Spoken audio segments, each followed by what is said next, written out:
உறவுகளுக்கு அன்பான வணக்கங்கள். அரசு ஊழியரை தாக்கும் குற்றம் கைது செய்யப்படுமா? இது தொடர்பாக ஜம்மு அண்ட் காஷ்மீர் லடாக் உயர்நீதிமன்றம் Bashir Ahmad Mir versus state through police station Safakadal என்ற வழக்கில் தீர்ப்பளிக்கப்பட்டு இருக்கிறது. இந்த வழக்கினுடைய மனுதாரர் உயர்நீதிமன்றத்தில் ஒரு எஃப்ஐஆர் குவாஷ் பெட்டிஷனை தாக்கல் செய்கிறார்.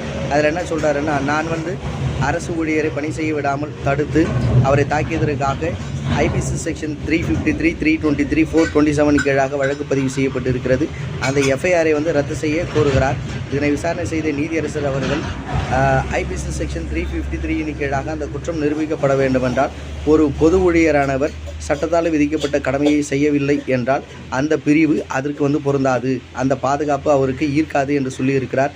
கூடுதலாக 323 மற்றும் அந்த 427 தானாக முன்வந்து தாக்குதல் மற்றும் சேதத்தை உண்டு பண்ணுதல், இதற்காக எந்த ஒரு மருத்துவ பதிவும் அவர் நீதிமன்றத்தில் சாட்டப்படவில்லை.